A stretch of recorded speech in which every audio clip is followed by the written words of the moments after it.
Yeah. Boogie like Benson, I'm a who that. I'm a who that. Long as I'm living, I'm a who that. Lose or winning, I'm a who that. Sports coma, yeah, this is where we do that. Where we do that, where we do that, where we do that, where we do that, where we do that. Boogie like Benson, I'm a who that. I'm a who that. Sports coma, this is where we do that. Where we do that. Welcome, welcome, welcome. Somebody please better help. Running this thing like Elf. I thank God every day I'm not a felt. Go to YouTube Live with Big Q and the guys. If you ain't ride or die, the bandwagon get flipped. Been marching in, that was way for the ring. I was yelling out your shame for the championship. Bucking on Tampa, duck down. Falcons, pluck, get shut down. Panthers ain't much touchdown. The vision really belong to us now. So much hate on the Saints, you could probably tell. Ever since Bounty Gate hit the NFL, when things seem fishy and you probably smell the crooked referees or Roger Goodell. Yeah, probably like this and I'm a who that. Every day I'm living, I'm a who that. Lose or winning, I'm a who that. It's the sports coma, this is where we do that. Where we do that, where we do that, where we do that, where we do that, where we do that. Boogie like this and I'm a who that. It's the sports coma, this is where we do that. You're listening to the Sports Coma with Big Q and the guys on the PRO Media Network. Initially, certainly we gave ourselves a chance. It was a good ball. Unfortunately, I think Quincy made a phenomenal play going and attacking the football. Similar to Julian a couple days ago when he was in here attacking the football. I think our DBs are doing a great job of locating the football, and we got cleaned up on the offense side to see it and give ourselves a chance. Is that a competition for that spot opposite like Kool-Aid when you guys are in the sub position? Yeah, certainly we're rotating those guys. There's a lot of opportunities for a lot of guys. We feel like that group's competing at a really, really high level, and Lonte can obviously go outside, inside, and he kind of plays that game. But all those other corners are getting great reps. How do you go about as far as calling plays like RPOs? Really getting quarterback, a couple of quarterbacks had nice runs would have been plus 12, plus 15. Is that depending on the game plan and the opponent when you're calling those type plays? I know you don't like that a lot. Yeah. So today's installation certainly had some QB run game, as everyone saw. It's available to us. Obviously, there's a time and place for it based off the circumstance of the game and the team you're playing. Obviously, you don't want your quarterback to be getting hit a ton in those situations because you're creating more physical opportunities for him. But when the opportunity presents itself and we feel like it can be a clean look for him, he can protect himself in a positive way, we'll continue to utilize that. Pete Werner's been a productive player, but hasn't had maybe those interceptions or the forced fumbles. Could the system maybe up that just the statistical production for him? It's a great question. Potentially from a pressure game, steal a couple more sacks. DeMario does such a good job in the rush game. I think there is an opportunity for Pete to be kind of the counter move to that. But Pete's doing a phenomenal job. He's doing excellent. That's 2 interceptions in camp for Quincy Riley. Obviously, that's a good thing for him. What do you like about him? Yeah, he finds the ball and he attacks the football. I think that's one thing that we saw in film coming into the draft process. He's a ball guy. That's what you need on the back end. Mistakes are going to happen, but when you create turnovers, those impact games. What's the difference between the developmental period and just like practice? Yeah, just at the end, it allows our veteran players to kind of transition into their end of practice work at the end of practice, and so it allows those guys to go, and the young guys can kind of steal reps, focus on them. We can maybe control the pace a little bit, have a little bit more teaching within that, where the position coaches kind of steal some more communication. Who's the quarterback for your developmental reps? It's whoever the third guy is for that day, and then we just continue rotating. Yeah. Yeah, this has been a big time camp for Kool-Aid. He's played phenomenal. His confidence every single day. He's just making a ton of plays, and you can just see his ability to transition in the coverage game is really, really good. He's obviously somebody. Shout out to the fam, man. Appreciate y'all for being in this one. Welcome.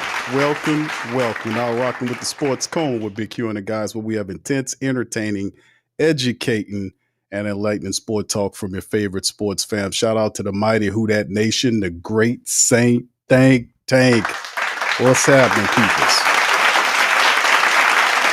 All right, it's the middle of the week, man, and hey, man, day 7 in Saints camp. A lot of things twisting and turning. Coach Moore letting you know the full scoop on it and talking about some of it. The Saints, we got a bunch of stuff to talk about in this Hump Day edition of the Coma. Much love to the family. Please do me a service. Hit the like button. If you're not a sub up and join the best of the Who Dat Nation, the great Saint Tank in full effect, man, in this one, man. And what can I tell you, man? We getting it going, man. It's cracking going on at the camp. It's competition going on at the camp. It's new people at the QB position at the camp. We got a new defense install we trying to do at the camp. There's fighting and jostling going on in the special teams at the camp. So it's a lot of new stuff, and it's shaking away all the funk of the last 4 years. as the Saints rev up to be a competitive and positive unit this year. And that's a lot to say, man, in this one. So a lot of great things to talk about as Coach Moore opens the broadcast, but a lot of good news, man, in this camp. So anyway, man, let's hop right into it, man. Shout out to all y'all. Good to see y'all, brother Ro, brother Bastion. Big ups to you, my brother OG Desi. Shout out to my queens in this thing as well, brother V Griffin in this thing. St. Doug, how you doing, sir? KT, what's happening, my brother? All right, big ups to you. Good to see you, Daniel. Shout out to you, OG Jerry. Shout out to my brother OG Jerry. Oh yeah. That's right. He said, yeah, that should be a song. You know what I'm saying? What's up, Jaden? Shout out to Jaden, man, as well. Sports co-man this thing, man. Anyway, let's hop right to it, fam. Let's get right into it, man. And we seen a few things popping. Let me cover some of this is by way of NOLA.com. They had a nice little boil down breakdown of camp that happened. I seen some highlights and was looking at some stuff online as well, dealing with it. And it's pretty much rolling out the way we talked about, man. In the prior to camp rolling out about the quarterback battle. And you got to give Kellen Moore, a compliment because he's actually giving 3 quarterbacks an opportunity to play in first team, right? He really is. It's not a fake competition here. He's really trying to find the correct guy, and Jake Hayner's the third guy here. He's the most senior of the group, 3 years in. Has he learned enough needed to kind of jump ahead of the competition and kind of move up from what people see him as 3 into maybe the 1 or 2? Now, listen, I don't want to underestimate anybody, but I got to give Kellen Moore a compliment on that. The fact that he actually is allowing, early on in camp thus far, the quarterbacks an opportunity to have a fair competition. And that's actually a very positive thing, right? What's up, brother DeWright? Shout out to you, bro. Good to see you in the chat as well. And this is something that, I welcome. I'm a big competitive guy. I love competition. I think that makes everybody better. I hate monopolies. I really despise that. I'm a person that believes in competition, and we got to give them credit for all of that, man, to be honest with you. So anyway, let's jump right into this, man. Shout out to NOLA.com as they talked about and kind of talked about a lot of the things that were happening in camp to kind of qualify things in the statistics. As Hainers, you had an opportunity to step in at the first team, right? Look crisp on the day through a career high 16, camp high anyway, camp passes, which was 16, pretty decent. Spencer Rattler and Tyler Shuck also had sharp days.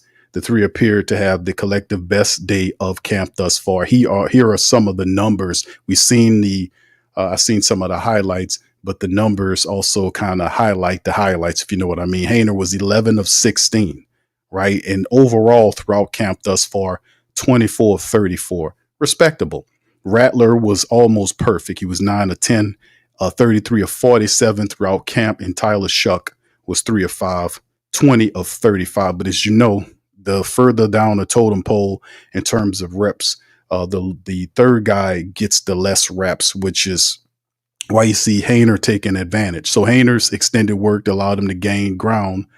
On a number of pass attempts, he lagged behind the others while working with the third team offense. The 26-year-old found a rhythm earlier when he hit a snag, hitting Chris Olave deep down the sideline.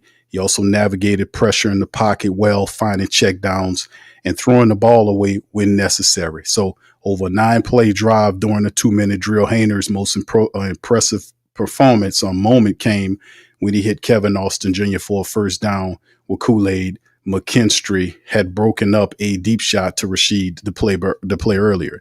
Now, Hainer tested McKinstry again immediately, and a completion helped pick up a 63-yard field goal attempt that Charlie Smith missed. Charlie's been shaky, to say the least. Last time Hainer received first-team reps, however, Rattler made sure he wouldn't be forgotten. Now, Rattler ran the second team and was nearly perfect on those 11 on 11s, with his only incompletion coming on a short pass that running back Devin Neal arguably dropped. He dropped the pass, should have caught it. Now, 7-on-7, Rattler did throw his third interception of camp. It was Quincy Riley again, picking them off on the underthrown ball But unlike the previous turnover, Rattler did not appear to be bothered by it. Instead, Rattler's overall composure led to several flashy plays even before the interception.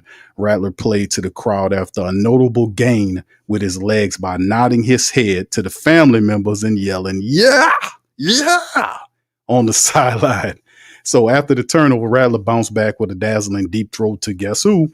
Mason Tipton. That resulted in the touchdown. So Rattler also did something that Haener did not. He led the Saints to a touchdown drive during the team's situational work, which was capped off by a long run from running back Velus Jones Jr. So we know Velus is a guy nobody really talks about because Velus basically is a kick return option for the New Orleans Saints. So anyway, let's continue to go with Haener and Rattler each showing out. Tyler Shuck showed some flashes, albeit with more limited workload. The rookie, for instance, did not get a chance to run the Saints situational drill until the development period of practice nearly ended. So that's what it is. So, but Tyler Shuck did demonstrate more of a willingness to be aggressive, something he's avoided since camp began. Now, Tyler Shuck found Shaheed on a corner route with the wide receiver maintaining the completion through a hard contact from cornerback Rajon Wright. He also hit Brandon Cooks near the sideline on a tough throw, although the play would have been called for holding. As we go, it was interesting to monitor where Tyler Shuck's day was the start of letting it fly a little bit more. That hasn't been an issue for either of these quarterbacks. They also have more experience than Tyler Shuck. So Wednesday, all the quarterbacks ran relatively smooth. The penalties were limited, and when there were incompletions, they tended to be the result of drops, smart throwaways, or good plays by the defense. So there you go. That's some of it there as the quarterbacks were able to orchestrate and play well on Wednesday. And that keeps the competition moving along actually pretty well. So, what could you say about that except they're handling their business? So more big plays from Mason Tipton and handling of the business, right? So as you can see some of them highlights on screen currently where you can see the throws down here and it's showing some of the plays from camp. So although, like we said, it would be interesting. We kind of looked at it and thought it would be basically Spencer and Tyler going at it. Third quarterback in is Jake Haener. And I see it's early on. And can he keep that same intensity? That's what I'm looking for to see if Jake Haener, who's, he was drafted as a quarterback to ultimately a lot of people at first thought he could be the future of the team. He's he's an inexperienced vet of this group. And 3 years of being in the NFL should count for something, right? Let's not pretend that Jake Haener is just like some guy that lucked up on the NFL. He was actually a decent and productive quarterback in college at Fresno State, even though Derek Carr kind of handpicked him to be the guy that he brings in here to kind of follow behind him. Don't do that. But outside of that, Jake Haener's a smart dude. He don't have the biggest arm in the world. He does have a degree of accuracy, but he has not been able to put together completely. So is his third year? Yeah, the rookie year, you got the struggles. He went through the sophomore year. Is the third year when the game slows down and he picks up his third system to operate and have some success, right? A lot of people not picking Jake Haener to be the guy that be in there, but hey, let me tell you something, man. He's trying to show us something. Although if I had to put my money on it, and I'm not a betting or gambling man, I would definitely place my money on Spencer Rattler, right? No disrespect, Jake Haener. It's just what it is. All right, anyway, man, let's keep it moving and rolling, man. On the next one, man, as we kind of look and see that the Saints did make a transition. We talked about in a previous one of the reports earlier today that the Saints had tried out a bunch of people today, and ultimately they decided on one. They did have a spot open from the releasing of Josh Ball, the backup offensive tackle. We ultimately thought that the Saints would utilize this time to be able to go and see if they could find a veteran offensive tackle to kind of steady the room. We kept saying it should be an offensive line, but hey, they picked up a guy named Jonathan Mendoza. I don't know who this man is. We did do the breakdown and boil down of it, but here's the scoop from New Orleans Saints as Mickey Loomis is announcing the team, the club signed Jonathan Mendoza to a 1-year contract. Now, Mendoza, 6'9", 310-pound offensive tackle, joins New Orleans as an undrafted free agent He's from New York, and he played 5 collegiate seasons with Yale, so he got very intelligent from 2019, 21, and 23, and Louisville in 24. His first season at Yale, Mendoza earned first-team All-Ivy honors as a part of an offensive line that helped the Bulldogs finish second in the Ivy League in scoring offense, and was a co-recipient of the Frederick Woodrow Woody Knapp Memorial Trophy awarded to the outstanding team member who exemplifies cheerful disposition, leadership, and unselfish devotion to others. So we got a football angel on the team now, according to this. During his graduate season at Louisville, well, guess who that he must have played with, right? Mendoza started all 13 contests at right tackle, anchoring an offensive line that was powered the Cardinals to a Sun Belt appearance. So there you go, Jonathan Mendoza. All right, welcome on in to the Saints. So anyway, we were kind of looking at this and saying to ourselves, hey, man, could we get a Lyle Collins or something like that? And this guy is even less experienced than the other goddamn guy we got rid of. So, hey, man, they might see something in this guy. Like I said, I would prefer to have veterans to back that thing up. But in the end, this is Kellen Moore and them says, hey, man, I like this kid. Let's see what he can do. So we'll see what Jonathan Mendoza can do for you in the Who Dat Nation. So I'm going to be interested in seeing what happened there. Like I said, I was like, man, they're looking at a bunch of people. A lot of these people, 2 punters and everything. That was very unique to me for the Saints. They had 2 linebackers, 2 punters, 2 DBs, and 2 tackles. I was like, okay, now where the rest of them at? There ain't no rest of them. That's it. So I don't know, man. We'll see how it goes, man. The guy might actually be pretty good. Only time will tell, right? We'll see. All right. Anyway, let's keep this thing moving along, man. Let's talk about this, man. That kind of hit the team, man. So Juwan Johnson, 3 new injuries at Saints camp that happened today. And it's just not good, right? 3 injuries hit the team here in training camp. Shout out to Canal Street Chronicles. Training camp started great for the Saints. One of the reasons for that has been the avoidance of injury. So far, JT Gray was the first player to go down with an injury. The hope was that the injury bug would not start to spread. We've seen this in the past with the Saints, and if it can get scary. It seems that Gray's injury was minor, and he should be back soon. But 3 players were now dealing with injuries. Juwan Johnson is one of them. So you can see right here, shout out to Nick Underhill. He says, Trayton Welch, Juwan Johnson, and Ridgeway got hurt in practice. It's definitely not the news you want to hear as you hear some of these guys get hurt. So the play, and of course, we recognize like the tight end group was, what's up, Bev? Shout out to Beverly. Much love, Bev. Good to see you in the chat as well. Yeah, it's interesting, man, how we see some of these cats, man. It's unfortunate, like the what's up, Tim? The Saints is really weird, right? The Saints tight end room had a bunch of people. It was Juwan Johnson, Foster Monroe, Taysom Hill, right? Couldn't count Taysom. We know Taysom was hurt. Thought you was going to get Foster back. Both of them on the pup. So Taysom and Foster on the pup. Then you had Jake Stahl, the tight end that caught a handful of catches, right, throughout his career. He's mostly a blocking guy. You have the 7th-round draft pick, Matavo. You got Trayton Welch. You had Michael Jacobson, and you had another guy. So now Juwan Johnson's banged up. You got Foster Monroe and Taysom Hill listed as tight ends are out on the pup list.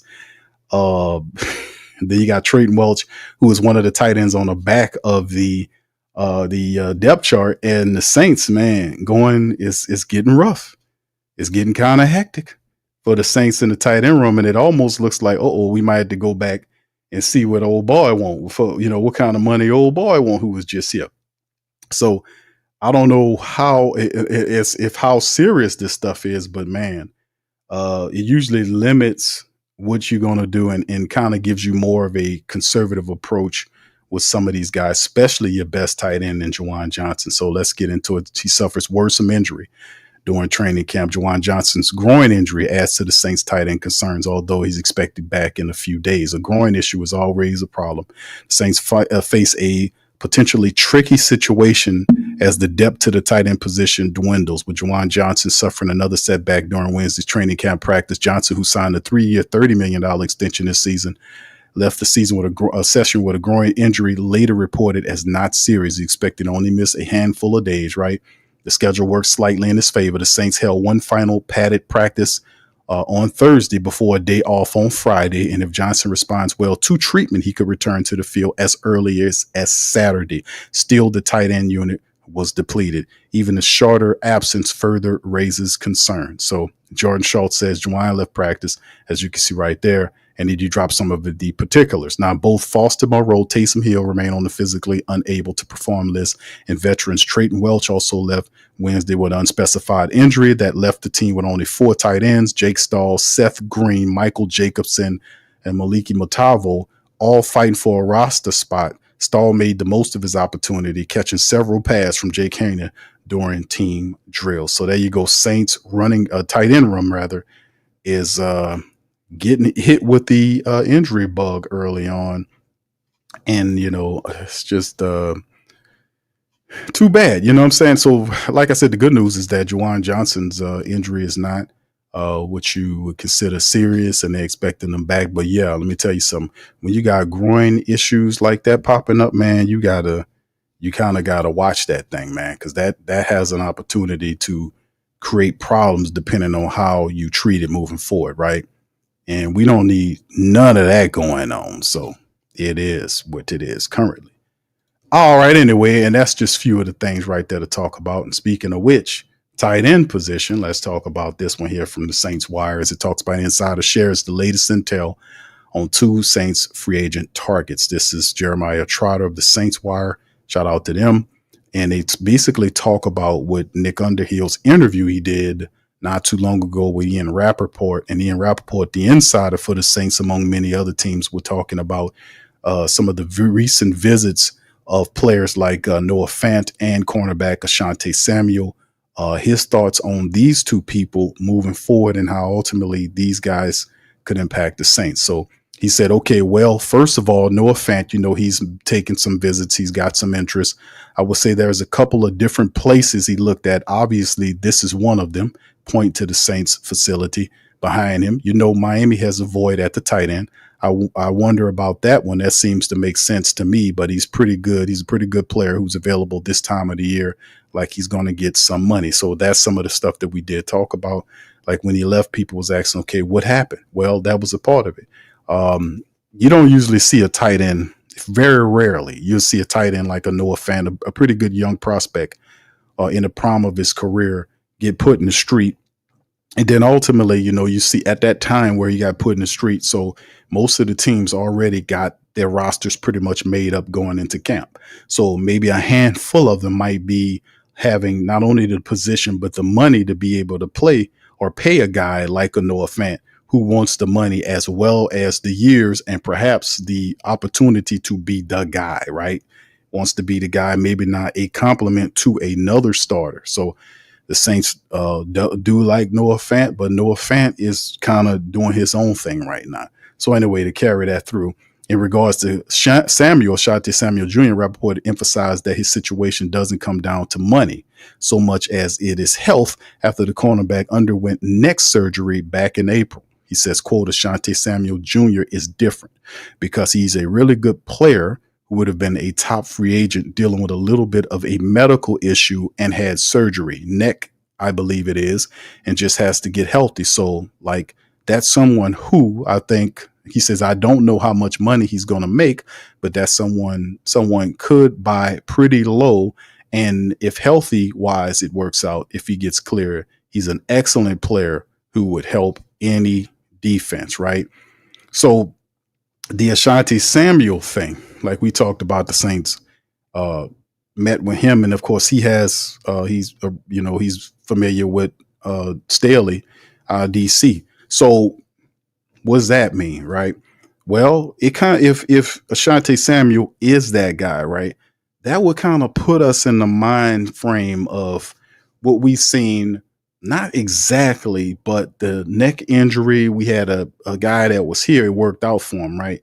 A man that had a history of being injured, came on a 1-year prove-it deal, had surgery on his neck after he signed the deal, gambled on himself, and ultimately got the money. I'm talking about Chase. I'm talking about Chase Young. So Chase Young was able to do his thing. Can Ashanti Samuel, who had neck surgery, come to New Orleans and on a prove-it deal and an opportunity to learn or earn more? Now, the longer you wait, it could be problematic because more reps are happening for the Saints DB, and you're seeing Quincy Riley getting interceptions, and Quincy Riley is steadily making a name, making a name for himself in there. So that's what I'm saying, man. If you one of these type of players, if you're healthy and you can pass the physical, you don't want to wait too long. you don't want to wait too long to catch on to a position, i.e. like a Justin Blackman. When Tyrann Mathieu retired, Blackman was there the same day or the next day. It was something instantaneously. Like when Tyrann retired, and then the same day or the next day, Blackman is signed to come in here, and then he's getting interception. He got interception in camp, making plays and making himself stand out, showing that, hey, man, just give me the opportunity, right? That's a part of it. So when camp hits, you already behind because guys are already competing and they have the eyes of the coaches. So the coaches and the evaluators can only evaluate who they have. So if Ashanti Samuel is ready to go, man, camp would be good. And then again, there are others that wait until camp is over with and then get in once the cut's happening. And they kind of scan up and down who's available and they feel like this guy can step in. But then again, if that is indeed the case, you're still behind the 8 ball because other guys have that much time on you. So we'll see where it all ends with Ashanti Samuel Jr. But either one, Noah Fant or Ashanti Samuel Jr. would be big helps to the Saints offense and defense. No doubt, no about it. Fant would definitely be a big asset, a big red zone weapon, a physical player with a degree of athleticism that would help out. Also provide safety blanket, a double safety blanket for our young quarterback. He playing off of Juwan Johnson. If Juwan Johnson has an injury, then Noah Fant can step in there and do his thing, right? Because we don't know, even though we had a report of Taysom working off to the side, we don't know how close Taysom is to actively contributing for the Saints offense. Foster Monroe's another guy that's banged up, So whoever you get, you and the Saints ain't jostling with no money. They got $20-something million of cap right now. So the other guys, we'll see. We'll see what Ashanti Samuel's doing. We know Noah Fant had took a visit to the Miami Dolphins recently, and he went to Cincinnati, he went to Saints, he went to Miami, and he's trying to see if he could find the best deal. And a lot of people, and even Rapport said that, and there was a few other guys that also mentioned insiders think that Noah Fant might sign with the Miami Dolphins. So because of their quarterback tight end situation, I think they were able to Darren Waller, the tight end that killed the Saints that used to play with the Raiders. He was a guy that they brung down there. They got a few other inexperienced tight ends, and Noah Fant's thinking, man, I can upgrade that whole tight end situation down there.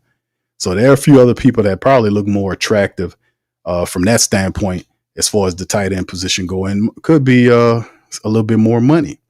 So regardless or not, man, we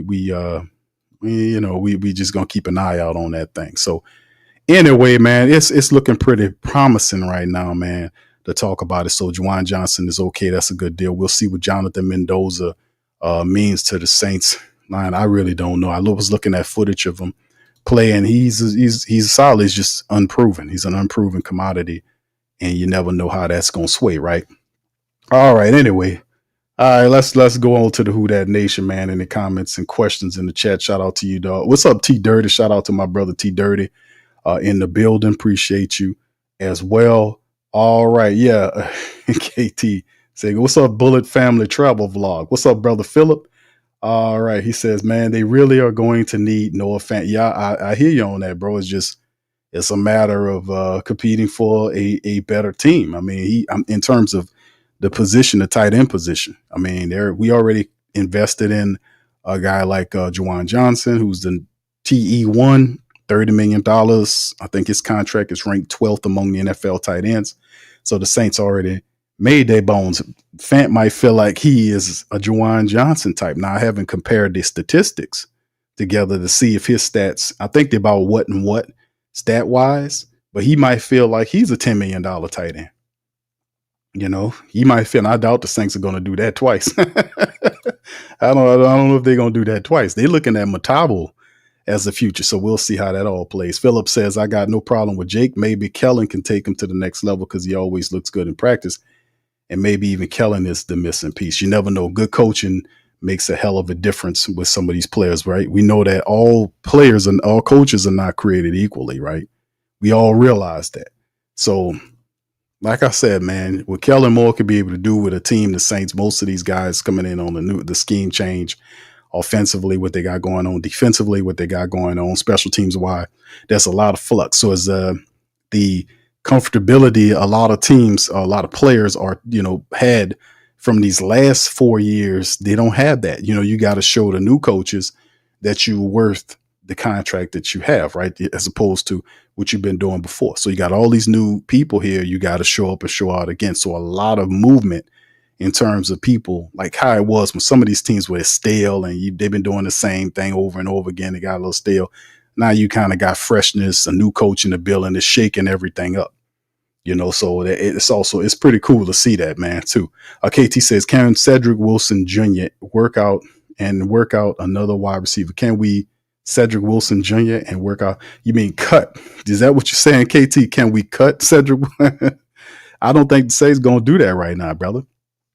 They ain't going to cut Cedric Wilson Jr. because Cedric Wilson Jr. Is a guy that Kellen Moore is familiar with, right?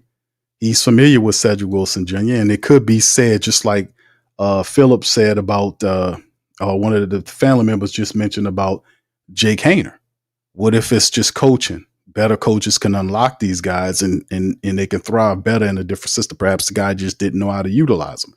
He didn't know how to speak to these players. We all know these coaches are different, right? What if that's the case with Cedric Wilson Jr.? We knew in the past Cedric Wilson Jr. had some productive years.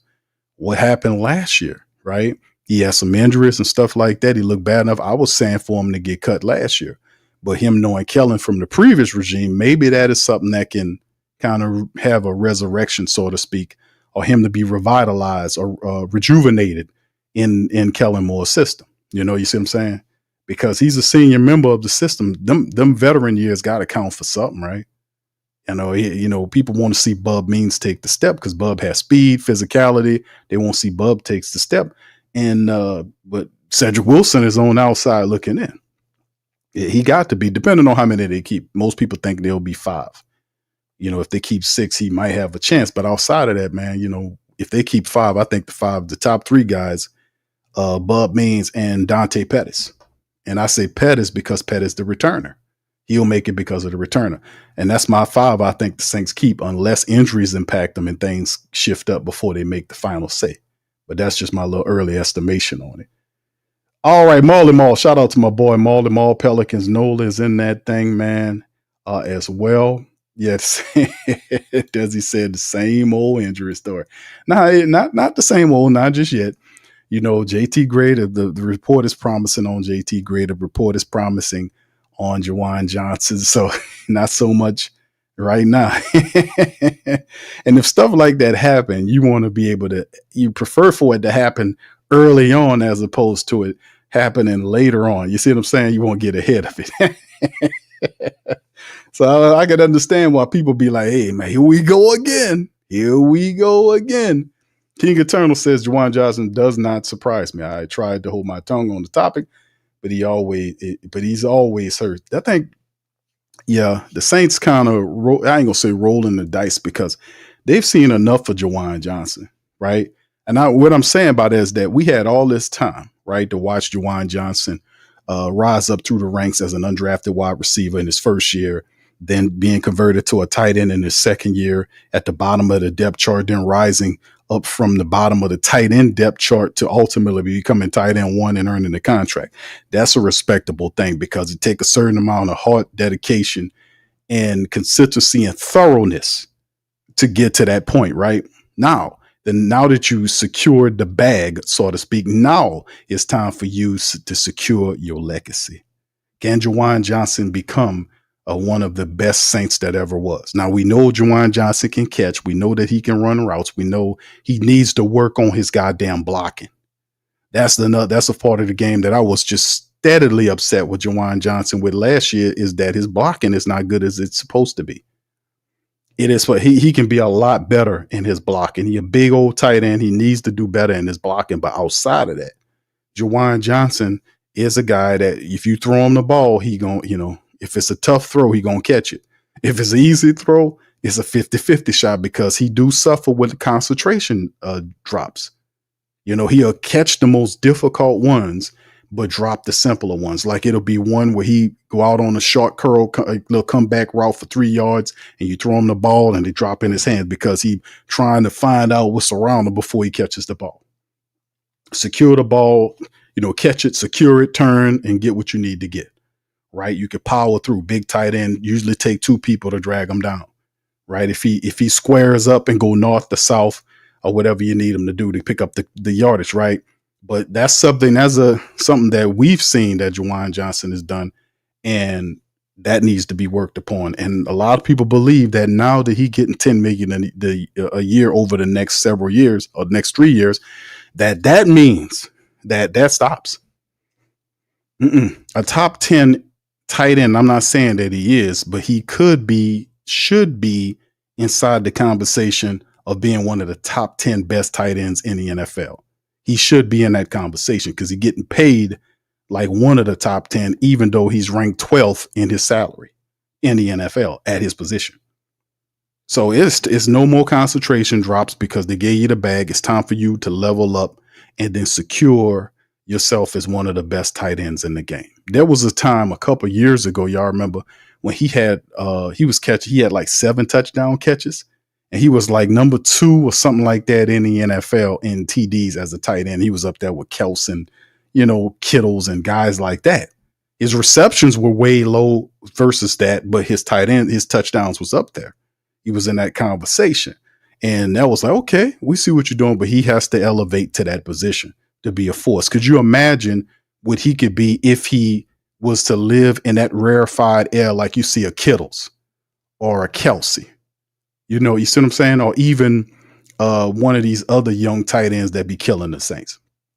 Even, that money says he's supposed to be in that type of rarefied air. Imagine if he turns into that and give you that from the tight end position, how far the Saints can go. Because he would be a safety blanket for whether it's whether it's Shuck or Spencer.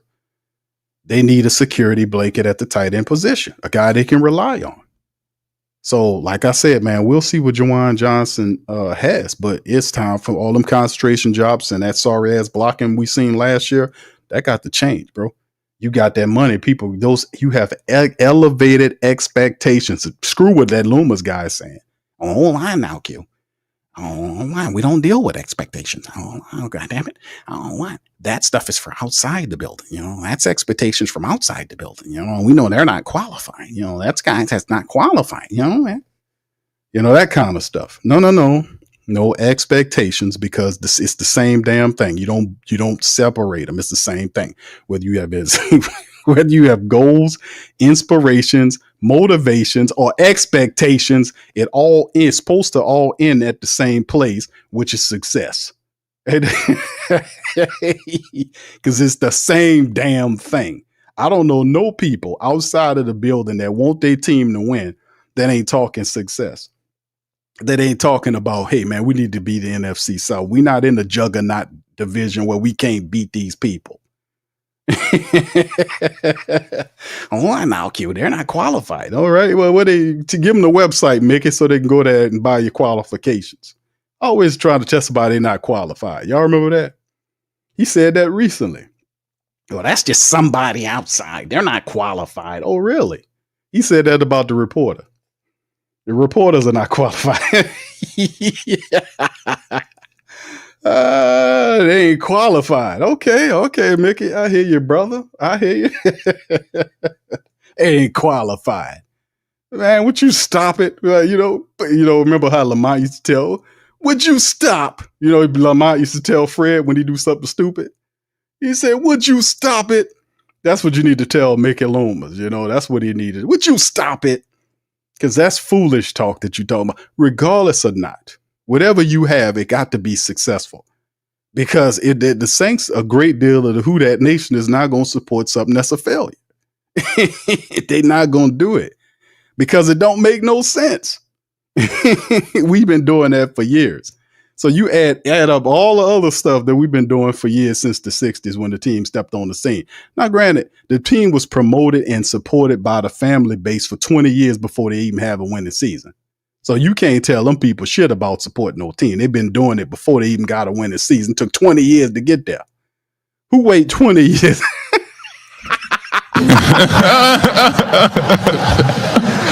We did 20 damn years for one winning season. Oh my goodness. Boy, you talking about diehards. Oh yeah, that you die hard doing that type of shit. We died hard doing it. Enough is enough. We ain't dying hard no more. We living right, baby. We ain't dying hard, baby. We living good, baby. That's what it is. We no more die hard bullshit for the Saints. No, win. God damn it, win. It's time to win. Y'all got everything. We gave you all the money. We done fixed your damn buildings. That's our buildings for free. You know, we done put up with all your bullshit. We done hear Mickey Loomis sit up here and tell people they're not qualified and all this. And all this kind of stuff. What more you want? You know what I'm saying? What more you want from the people? There ain't no more we gonna give you. It's time for you to win. That's the bottom line. Ain't no ifs, ands, and buts to it. All right, anyway, man, shout out to y'all, man. Appreciate y'all being in the stream on this one, man. Hey, let's see. Yeah, I see what you did. Yeah, Desi says they need to keep 6 in the case of injuries. I already know what's coming. Yeah, the tight end position, I think they're going to add some more people. Might not be some of the big name people that we know about, but we'll see. It's still very early on. But I know if you got a groin issue, even though they're saying he's going to be returning, it's not a severe groin injury, but depending on how you deal with a player, if it has, because it starts that way. Like you have a little lingering issue, and if you don't get it right, it can linger into camp and ultimately affect him going forward. So, like we talked about in the previous broadcast about preventive maintenance. Remember we had that discussion? We talked about that on the Patreon. We talked about preventive maintenance. If you got a car or truck, you might want to practice preventive maintenance. Right. And preventive maintenance meaning that you know what's going on with your car. You do checks on it, make sure your lights is right. You check up under there, make sure you ain't got no leaks. You check your tires. You see what I'm saying? You do preventive maintenance on your vehicle. Why? Because you catch all the small stuff before it gets big, because it all starts small. It always starts small before it grows into something big. Because it's just a small issue that become large because it's not checked. You don't check it. You don't check it when it's small, baby. So, in the end, we have to practice preventive maintenance here. That would be the difference. What did Kellen Moore call it? He called it he called it pre-injury. Is he called it pre. He called it what was it called? Pre something or other. Put it in the chat for me, fam. I was like, okay, I did. Yeah, okay. Well, I never heard him say that. I've been listening to all these Saints shit for years. And he said pre-injury. I'm like, pre-injury? Really? What is that about? That's like preventive maintenance. We got to get ahead of it and stay ahead of it. Because the last 4 years, we've been showing you that whatever we were doing the last 4 years in terms of the injury situation was not working. It wasn't working, right? It just wasn't getting there. So a different approach is needed. So Kellen knows that. He studied the Saints, and we shall see. Bobbin Johnson says, Q, did you see Trevor Penning? I did, bro. Trevor Penning looks better. He looks better. His attitude, he playing with some confidence. And the offensive line coach, Coach Nugent, is doing a good job. Remember, we know about him. He was here in a previous hire session early on and during our magnificent running year. So the guy knows how to put together a running attack. We've seen him before here.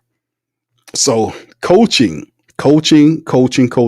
like what a guy like Penning, who has the size, the strength, and wants to do good, but technique. You got to refine technique. That gets better with reps. Getting him to fix all of that, not get too high in this stance. Understand, because he's a big guy, 6'7". That's big for an offensive lineman to play at the guard position. That's a big guard. A 6'7" guard. That's a big guard. Isn't Penning like 6'6", something like that? Isn't he big, like 6'6" or something like that? That's a big guard to have that. So he gonna have to bend his knees. He gonna have to. He gotta bend his knees, and he can't stand too tall to give up that leverage. If not, they're going to just march his ass right back into the lap of the quarterback every time. the guy's going to get lower than him and get up under him and drive him back. It's a leverage game. That's what Devon, the nose tackle, talked about when he did his breakdown the other day. He had a really good interview. Gotcha. He had a real good interview that he talked about leverage and him being in the game for what is about 9 years now and all this kind of stuff. That man then came full circle.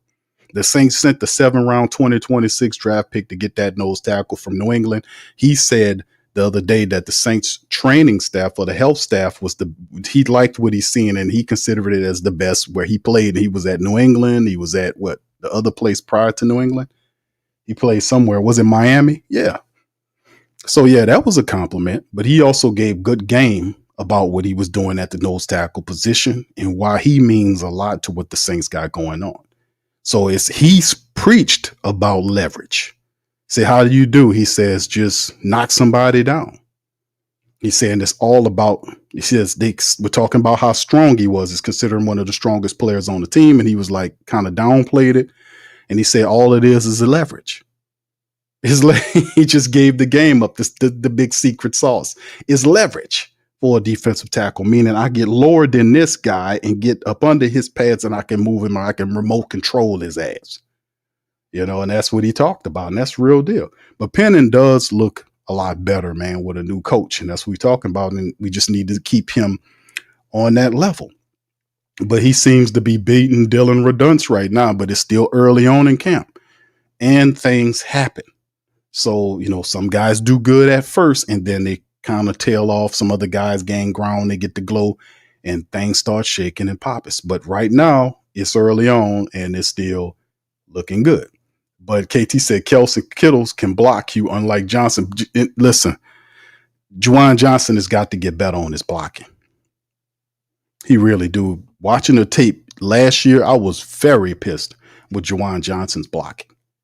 When you see Kittles and you see them guys can put both ends of the game together because the tight end position ain't just about catching the football when they need you to. You also have to get ahead and make blocks. You got to clear guys out of there. You got to clean them up, clear them out. You can't be fiddle-faddling with linebackers or defensive backs if they're running to your side. If you got a tight end and they doing a stretch run to the right side or wherever the tight end is positioned at after they motion them, and they run in there where he's going that boy can't play around. Juwan Johnson can't fiddle faddle and play patty cake with the defensive back or the linebacker. He got to get his ass up out of the way and push through there and create a lane as fast as possible for Elvin them because they coming. You see what I'm saying? And I seen games last year when I'm like, Juwan Johnson is slow. He need to get there and clean that out of there. Don't fiddle faddle around with that man. Get that goddamn man out of there. You got to clear him out. And that's what we was talking about, like in many of the years when we would break down film. And this was something one of my old coach taught me when we was playing, when I played fullback, play linebacker and fullback, when he was talking about, he's like, listen, when you are blocking for your running back, do not fiddle faddle around. You go in there and you clean that out. You saying you block that guy and clean him out and push him out until you hear the whistle. That's what he said. And he also told him, he said, if you don't do that and you fiddle faddling and handsing around with the dude and all this kind of stuff, he said that creates a situation where you can get hurt. Because if that running back's going there, them running backs don't care. They don't, even though they their teammates. How many times, put one in the chat every time y'all seen a running back run over another guy, run over his guy, and they're on the same team. Put one in the chat. Put one in the chat. How many times you seen it? How many times you seen that happen? You seen it happen a lot, right? That's my teammate, but goddamn it, it's more important for me to get this bird down. Yeah, he's standing in the way, fiddle faddling with him, and he just run into him and knock them all down and keeps running, right? He treats him like he the enemy, even though that's his guy, because he knows what's important is I have to get to the touchdown or the first down. That's more important than me saying, excuse me, can you move out the way so I can go over that? He's just gonna run into him and knock him down. And you bet not get mad because you ain't supposed to be over there anyway. That's what happened with Michael Thomas. Remember, not Michael Thomas. Michael Thomas. One of them got hurt. Guy ran up on him. Remember that? Wasn't that Michael Thomas? He was blocking the guy, and the guy ran up on him. You remember that? Ran up on the back, and that's how they get bent down. Like if you block and a guy run and it flows towards you, and it flows over you, and you bent forward, you can get hurt that way. You can tear you can hurt yourself, your Achilles, and all that type of stuff when you get rolled up and bent like that. That's why they tell you don't fiddle faddle around. You hit that shit and you blow all that out of there and you knock them guys out, drive them guys out of there and save yourself because you ain't got eyes behind your back. What if they running your way and they got people on that's coming your way? You can't fiddle faddle. Get that guy out of there and clear him out so that guy can get there. Because we seen guys, like I said, you'll get rolled up on. We seen people get rolled up on because they're not clearing them out. You're not supposed to do that. Clear them guys out of there and be done with it. Right? I'm just giving you the game, right? But he definitely has to improve there, man. No doubt about it, in my estimation. Juwan Johnson can catch the ball, but that blocking got to go up another level or 2 or 3. All right. Yeah, Snakebite says, how does one become qualified? You got to ask Mickey Lomas, man. We kidded about it that he has 3 levels. You go to slickmickey.com. All right, I'm going to tell you how to do it. You go to slickmickey.com, right? And once you sign up, you'll have an opportunity to pick between 3 categories, right, to be qualified. The first one is the Kitty Mickey package. Right. That's when you first get in the door and you want to know the basics about what it is to be qualified. That's the Kitty Mickey package. The second package is the Super Duper Slick Mickey King package. And the third one is the Ultra Slick Mickey Super Pack, which that is the ultimate one. And then within that, you get a sticker of Mickey Loomis with a Mickey Mouse hat on. You also get a T-shirt with his favorite sayings or whatnot. And also I heard that you get to sit down and eat some clam chowder and drink some gourmet orange juice with them. And you get your qualifications like that. Slickmickey.com. That's how you get it, baby. Then you'll be qualified. That's the only way you're going to get it. You know, that's how you're going to get it. All right. Just letting you know, bro. That's a little inside baseball on that. All right. Yeah. All right. So anyway, let's keep it moving, man, in this thing, man. DeRice said that's the same dude that compared Dennis Allen to Bill. Yeah, Mickey is dealing with a bout of a little something mentally. Yeah, pre-injury. Yeah, that's what it was a term that they used, but it's not what you think. It was like he was using it as a term to prepare, right? Preparation. The answer to minimizing injuries is training and preparing, right?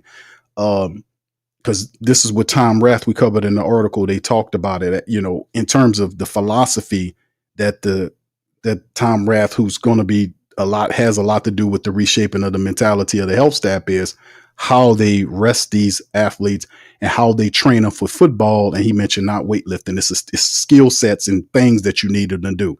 He called it spurtability, which means resting and firing, getting them ready for that, because that's pretty much if you're a defensive lineman or a linebacker, that's what you do all day during the game, right? If you're a defensive lineman, you get down, you fire, then you get up, you rest, right? You rest. And that's the thing that they want to train their bodies to do.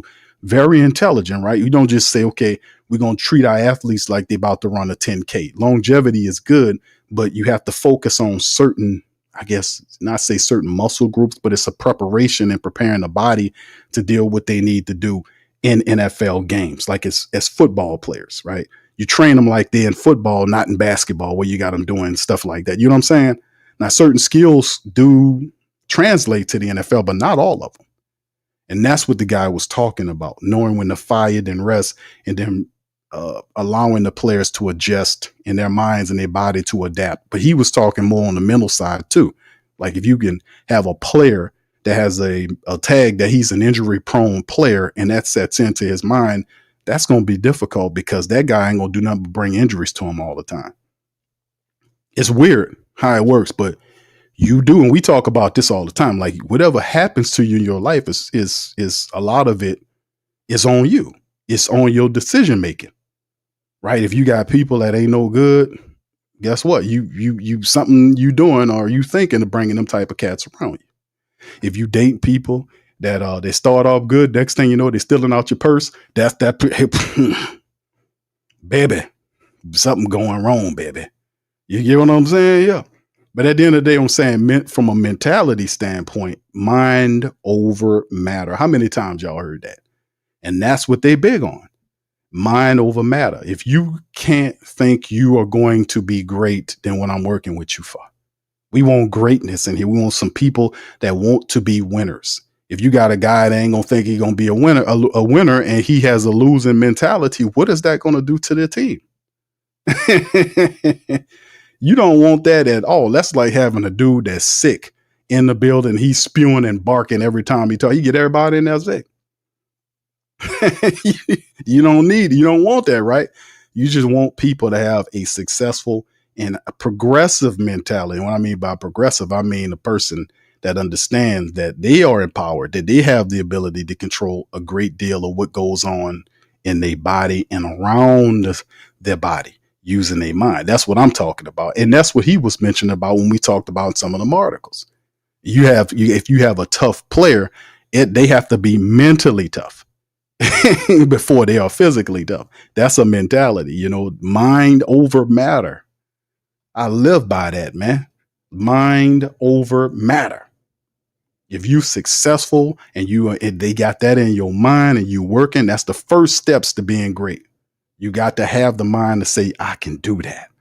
And then once you do that, then you investigate and find the steps out that you need to go where you need to go. And you be consistent and thorough and you carry them out.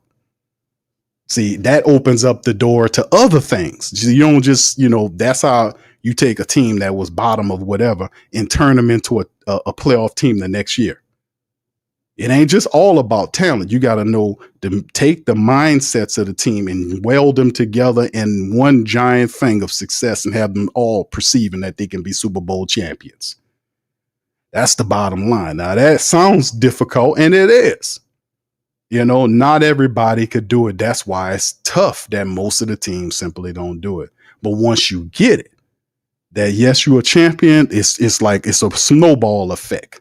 That you see teams that are win, they just start winning because they got the recipe.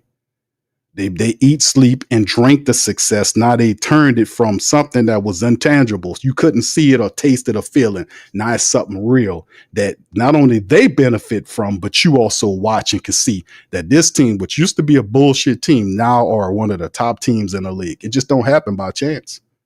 We did it some years ago, right? When Sean Payton was down here having mock funeral processions, he did that. People thought he was crazy, but he was having this for us. To say, hey, listen, we're going to separate between success and the dead ass saints that we knew. We're going to put them in this fake coffin, and then we're going to have a funeral procession, and we're going to bury their ass. Then we're going to be about the business of winning. That's what Coach Payton did. Bringing in the voodoo lady with the snake to dance around in the Superdome, people laughing. And you're like, man, this is crazy. Nah, it was smart as a fox because he knew what he was doing. He knew what he was doing. You had to create a delineation, a line in between the losing, the old bullshit losing, and the new. I had to set a line, a barrier for the team and the support base to understand these are different times coming. Peyton had it up here. He knew what you had to do. So in the end, like I said, it's really awesome. But that's where it starts at. To have great teams to reach a level of success that 20, 29 other teams can't do, 29, 30, 31 other teams can't do. Because it's only one winner, baby. The best of the best that climbed the mountain and captured the flag. Can that be the Saints? Eventually, I think it will be. All right. Yeah. Pelicans noticed it. Yeah, I just did it. But yeah, this is the thing, man. Yeah. Gregory said low man always wins. That's right. The leverage game. What's up, Gundam? Shout out to you, man. All right. But yeah, that's what we're talking about, fam. Y'all got questions, throw them in the chat. But yeah, right now we got some great stuff going on here. right? With the Who-Dats, right? We all doing a little injury thing right now. We got a little stuff going on. It's not something terribly bad, as we know. We just got to see how this new philosophy is tested, because it's going to be put to the test. Now, the thing is, how do we adjust to these situations is what matters, right? You're going to be challenged, baby. That's how we get better. That's how we get stronger. That's how we get smarter. That's how we get faster, is that you're going to be met with tests, but you don't see them as, obstacles or hurdles. You see them as stepping stones, baby. Stepping stones, baby. Not hurdles or obstacles. Stepping stones. Milestones. You see the difference?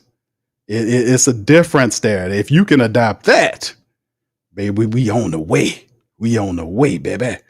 All right, shout out to the fam, man. We got a lot of great stuff going on, man, for the Who Dat Nation. What's up, Giovanni says, Mickey, if I pay for a full year, do I get a discount? He lying.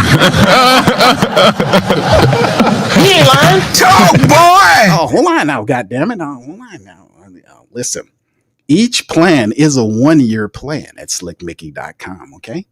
All right, guy, listen, you got to make sure you pick the right one, because there is no upgrade. Once you pick the Kid Mickey package, you're stuck with that for a year. Hold on. I was thinking about creating a clam chowder package, but hold on, that'll be really expensive. But that's how it is for Mickey Lomas, who keep telling people he ain't qualified. He do that all the time. He did that the last several. I'm like, what is Mickey?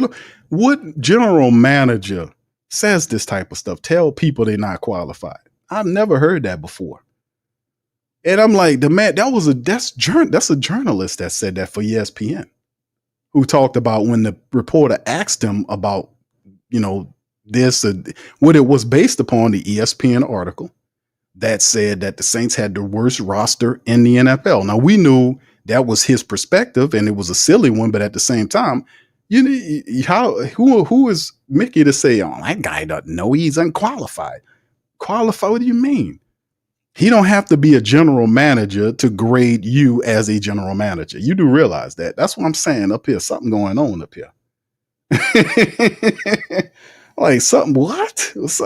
Bro, the man is a professional journalist that works for ESPN that wrote that article. Or I think it was a guy. I think it was a guy. It wasn't a lady. But just because he's not an NFL general manager doesn't mean, as foolish as I think it was, does not mean that the man is not qualified.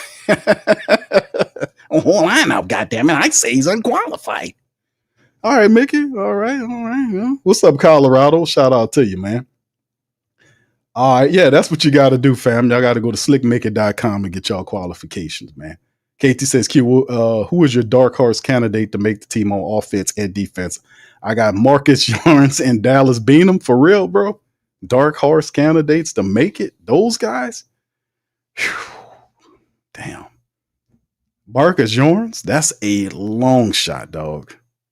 Marcus Lawrence is a long shot. I don't see how he gets through all those other, unless injuries hit the room. I guess anything possible, right? I can't poo-poo what you're saying. It's a long shot. I guess you give him 1% chance that he make is he a dark horse? Dark horse mean that he makes the team. Man, I like Marcus Lawrence, but that running back room is loaded. Kendre Miller's healthy. So if he's healthy and doing what he's supposed to do, he's going to stick and stay. Behind him is Devin Neal, the rookie running back from Kansas. That guy's good. He was Kansas's all-time leading rusher. The guy is good. He can catch and run inside and outside, has a degree of speed and physicality to his game. He was drafted by the Saints, which means that he won't get put in the street. So that's 3. The fourth one, because if you say maybe they keep 4 guys, is they picking Marcus Lawrence over Cam Akers, over Clyde Edwards-Helaire? Are they going to do that over those guys? Maybe Cam Akers, but a guy with the experiences of Clyde Edwards-Helaire. If you do that, that's how he would have to make it if they keep 3. And then perhaps what if the Saints, and like I said, man, he has a better chance than Velus Jones Jr., right? Perhaps. Velus is trying to make the team as a punt returner. And that's the only way a guy like Marcus Lawrence can make the team is the special teams. So if he can kind of do something there, maybe he has a chance. You might have something. But Dallas Beanham probably have a better chance of making a team than Marcus Yarms do, because injuries could impact the secondary room, because the cornerbacks, you got Kool-Aid McKinstry, Alontae Taylor, Isaac Yiadom, Quincy Riley,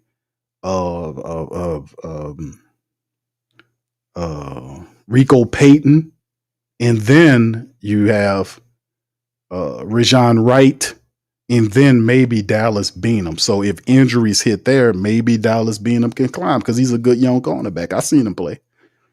So we'll see, bro. Dark Horse. That's that. Well, I looked at your guys and said, that's your guys. Kind of a long shot to make the team. But you asking about my guys as in terms of Dark Horse players to make the team. Dark Horse guys. Man, let's see. Let's think about. I don't know, brother. I'm gonna have to think about that one. Dark Horse guys. Would Matavo be considered a Dark Horse guy? No, huh? Well, would Matavo, the big tight end from UCLA, would he be considered a dark horse? What y'all think? Put it in the chat.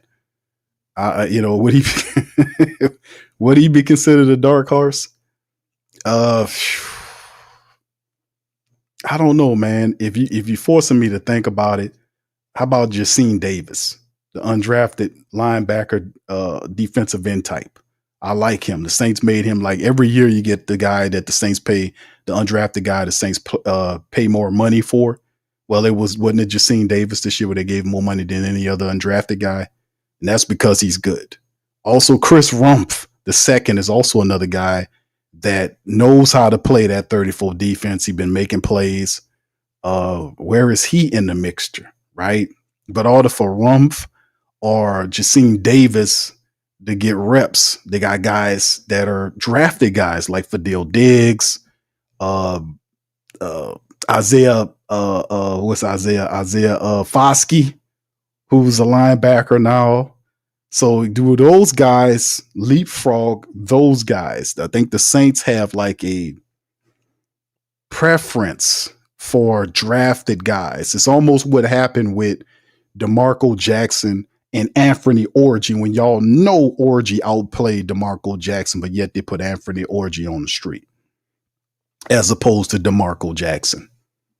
They have a preference for drafted guys unless they're in the final year of their agreements. Right? Unless they're in the final year of their agreements. But even though the Saints will keep them first rounders, even though they busting the hell out, they bust in all kind of ways, but they would keep hold to them linebackers that are draft picks, for whatever reason. You know what I'm saying? I don't know. But yeah, I could see probably Beanham climbing there. But outside of that, man, I don't know. Could we say James Burnip is a dark horse? Is James Burnip a dark horse? Can I ask y'all that? Is he a dark horse player? Is Matavo a dark horse player? Is Donovan Peoples-Jones a dark horse player? That will be my three guys. I don't know, fam. All right. So anyway, let's keep it going, man. All right, L Bless. What's up, L Bless? So we went through the time frame of thinking all we need is Drew Brees. Yeah. And we had Drew. And we had him. Remember, it was years we had Drew Brees. The offense was killing it. And the defense was not there until Coach Payne said, you know what, enough. We got to add to the defense. Because the offense was moving, but the defense was a time when the Saints wasn't, there. The offense was top 10. But defense was not there. And Coach Payton had to put resources into improving the defense. He had the Ryan brother that was here. He had him. He had Spagnuolo. They had, they just couldn't get it right. Now, people swear up and down Spagnuolo is this great defensive coordinator, but he championed probably the worst defense in the history of the NFL when he came down here to 1 year. Remember that? For the Saints, he was the defensive coordinator for the Saints for 1 year and was so bad they fired that man. I think they brought in the Ryan brother, the twin Ryan brother, had him for a couple of years. The thing about him, he was a good defensive coordinator, but he had no discipline. His defenses would do good at first, and then it was a slope down. That's what he would do. He would come in at first, and you have a rock'em sock'em defense and all this kind of stuff, and then they'll be like this, and then they go like this. because he don't have much of a defensive thoroughness to his coaching game. So them defense would just go like so soon when that happened, then Dennis Allen, who was fired by the Raiders, he was brought in as an advisor.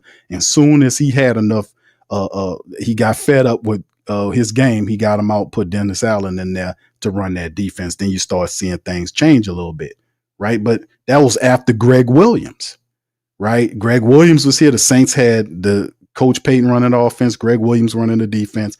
Those were two great people in what they did. Greg Williams is one of the greatest defensive coordinators in that ever did it, right? He up there.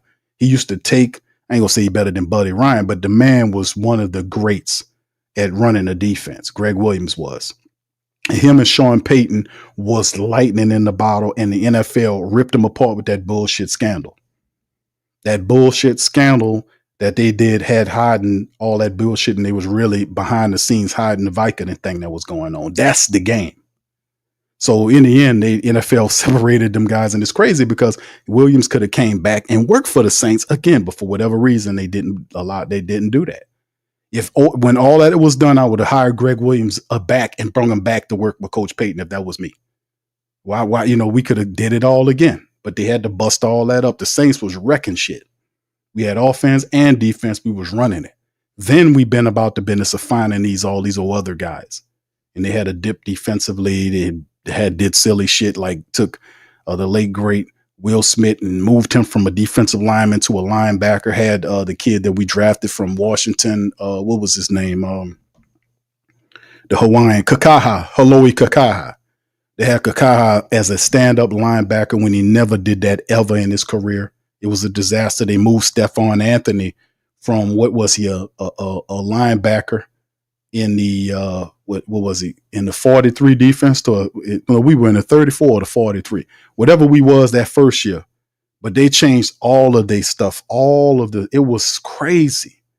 Yeah, they went from a 43 to a 34, I want to say, or something like that. If my memory serves, y'all help me out. It's crazy. All right, KT says it's on site, Mickey. Reverend Saint is riding shotgun. Thank you very much. Picking me up, bringing me back to this world. KT kicked that man basket over. That's what the hell happened. KT kicked that man basket over, and Rouse's and scared Mickey, and Mickey don't even go to the store to shop no more. He get his groceries brought to him at home. Use a delivery service right now. That's because of KT. KT did that to that man. All right. Yeah. Tim says, yes, right. That's right, Tim. You got it. Membership comes with a free pack of gum. That's right. That is Mickey Loomis hand-picked gum. It's crazy.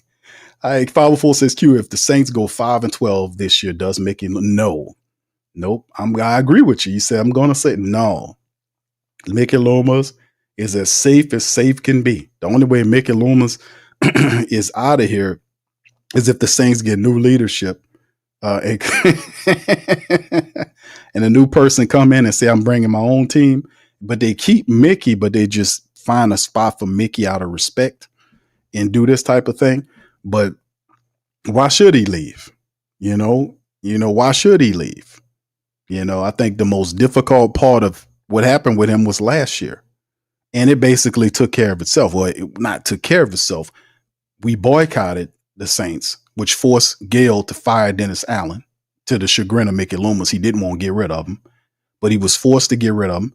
He did do a positive thing by finding somebody outside of his, good old boy circle, so to speak. So he went and found Kellen Moore and kind of to a degree followed the blueprint similar to what the Saints did with Peyton.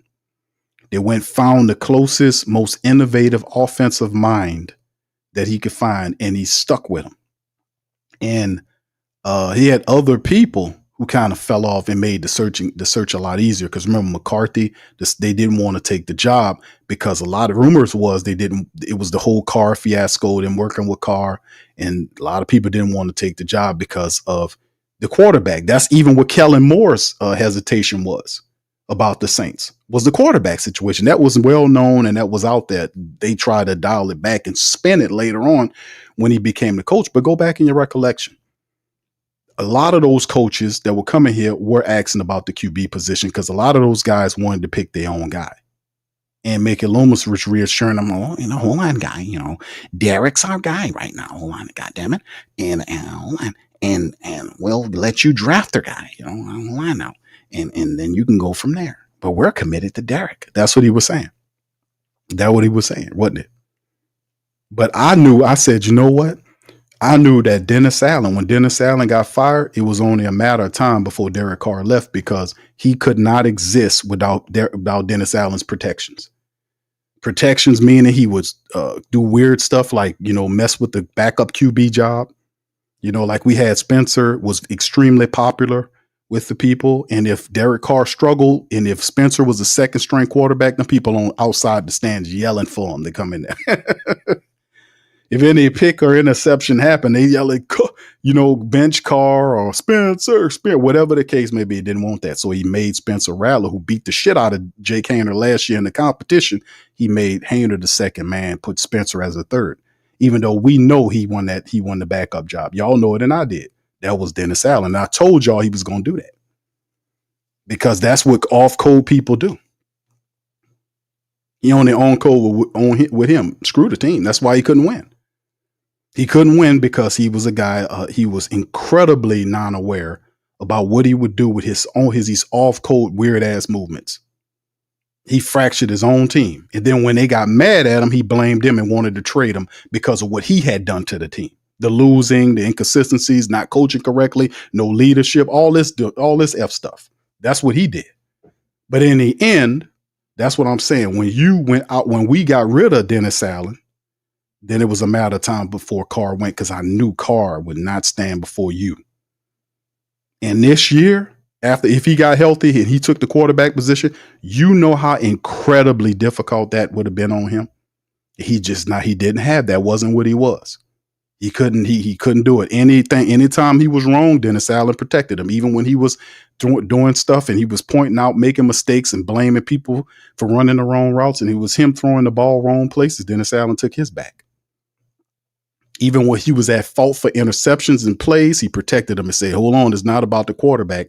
We are a team. But when he threw a touchdown pass that went to win, how about number 4? I thought this was a team game. Just incredibly stupid and off code. But at the end of the day, when you got him out of there, all those protections that guy had, it just literally evaporated. His little bulletproof glass around him fell apart and he was standing there for the entire world to see. And he could not absorb that heat. I promise you that. So the man did the right thing. And I applaud him. Let's give him a round of applause for doing that. Thank you for what you did. Stepping down, stepping away, because we got young quarterbacks here that are leaders and that will take blame and accountability for what they do from the quarterback position. So yes, indeed. If Mickey Loomis, will he get fired? He won't get fired by the current administration. Ain't no doubt about it. He's safe as safe can be. That's no doubt about it. All right, Jack. What's up? Jack says Dark Horse Kendra Miller makes it to week 1. Is that where we going now? That's what we doing, brother. All right, you ain't say all that. Jack says for Kendra Miller. You know what? Let's give a round of applause for that. I'm for that. Hell yeah. He ain't lying. I would love that. Shit, I would love to have that. Hell yeah, I would love for him to go to week number 12, 13, 14, all the way through. I would love that. I don't know. I love that. All right, what's up, Charles? Charles says, Q, when you gonna make a train? I don't know, bro. I don't know, man. I don't know. You just stay tuned, my brother. I'm gonna let y'all know, man. You never know when old Q will pop up down there, man. I just mention myself in third person, man. I don't do that shit. But I don't know when I make it down there, bro. I'll let you know, man. You never know. I might pop up there, brother. With the mic in my hand, talking to the people. You never know, bro. You never know. Stay tuned. All right, Ross. What's up, Ross? Shout out to you, my brother. How you doing out there, man? All right, Bayou Baller says, I haven't heard much on Donovan Peoples-Jones. What's going on with him? I don't know, bro. It's a great question. We haven't heard much. You're right. Haven't heard much. He is healthy. He is out there, but he hadn't make any plays that's of note. You know, we've heard from other players, obviously Chris Olave, Rashid Shaheed, Mason Tipton. You know, we've heard about players, even Bub, Kevin Austin Jr., but nothing so far on Donovan Peoples-Jones. You're right. Got to keep an eye out on that one. Good one, bro. You haven't heard much, but it's still early on, man. Still early on. All right. English says Possum was milquetoast until AK Mike Thomas and Lattimore came to town. Thank you, bro. Eugene says Saints go 0-17 and Mickey will still be Teflon. You're right. It's one of the reasons I can't get overly excited about any progress made by the current staff of roster. The franchise upside is capped. And, you know, I feel your frustration on that, but I think, and I said that before, I think they're headed in the right direction, bro. And the reason I say that is because they were doing a lot of stuff outside of the natural behavior that we've seen them do over the last many years, right? You know, we know early on Dennis Allen wasn't a guy. I didn't think a lot of people. The only person interviewed Dennis Allen for head coaching job was the Saints, and he was on the team. I thought he was less qualified. When Mickey talked about qualified, I thought Dennis Allen was way less qualified than some of the people the Saints were bringing in. Hell, the first person they interviewed before they hired him was Dougie Peterson, right? Dougie Peterson from the Eagles. I thought, oh, this guy got a Super Bowl ring. Dougie Peterson could be interesting, and the Saints let him go in the Jaguars picked him up. I mean, he got fired, 4 years? He got fired, last year? The year before last? But the thing is, these are some of the moves that were outside the Saints realm of thinking, to be honest with you. Picking this guy and, you know, Kellen Moore, he wasn't the hire that people thought they would be. They kind of went outside the thought process on that. I think once you get a guy who, you know, is a football guy, like he's known to have a football mind, right? He's a young coach. People like, he got a good aura to him. He's good at translating the game. He's good at talking to his players and people. He is not a hardcore personality type. Like he's a guy that gets everybody involved. You know, come on, guys, let's do. You know, it's just, he got a certain level of, even though he has that temperament, he still has a degree of seriousness to what he's doing. And the guys that he has around him, like, it's a unique thing because he has 3 different quarterbacks. Like guys that played in the league, they weren't terrific at what they did, but they have a degree of experience in playing in the NFL. You got 3 quarterbacks there. You get Kellen Nussmeier and Scott Tolzien, who's a QB coach. All those guys have the ability to talk to the quarterback, so to make plays easier for him, right? It's a little bit different when your guy actually did it. Like last year we had Clint Kubiak. Kubiak never done that. He never was a quarterback in the NFL, right? So it's a different, you know, what's the term? Perspective. It's a different perspective, maybe more of an in-depth perspective because you got guys that did it talking to a quarterback, telling him, hey, you know what, you're missing on this, that, third, because they actually did it. They actually played the position, hits differently. So that helps. And plus the temperament, like you have the energy of being an offensive coordinator that won a championship just last year, and you're riding into the Who Dat Nation with that energy. And the fact that he brought qualified people that know football, like Staley, who can coach the hell out of a defense too, serious mind, good coaching, temperament. Didn't go too far, got Phil Galliano to be the special teams coach. That was a good move because Phil Galliano's a good special teams coach. It was his time. And then you see them assembled a good staff of people. They had a few good coaches here, and they just added more guys along with the group. Good calls. Then they hired Tom Rath for the injury situation. So you see him moving and doing certain things a little differently than what you see them doing before, and them being Mickey. So and I think they aimed in the right direction. Let's just say that, right? They aimed in the right direction. They had a draft where they had all their picks and drafted all their players. They bringing in defensive players. They know what areas of the team to work on. Like, we got to run the ball. So they strengthen the running room, have all these backs there. They reshifting the defense. So they added all these other defensive players. Jonathan Bullard, what's the other guy name? They traded for Divine Goldshow. They brought in Jonathan Bullard. They brought in guys like Jonah Williams. They brought in Chris Rumpf II. You know, they signed all these different guys. They bring in Justin Reed. They brought in Julian Blackman. They drafted Jonas Sinker. They drafted Quincy Riley. They drafted Stutzman. They drafted Shuck. They drafted Devin Neal. They, guys that can help out Malik and Matavo, Fadil Diggs, all these other guys. They brought in talent, and they kind of added those pieces. Even did a really good job bringing in undrafted guys like Jasim Davis and Tyrene Powell, Dallas Beanham. These guys have potential, right? So they did some pretty positive things, and it just, you just got to give them a chance to see if they could turn it around. Just like we get that old possum face loser a chance, bro. We got to give Kellen a chance. If you can give a guy like that a chance, bro, we got to give this guy a chance too, because you never know, right?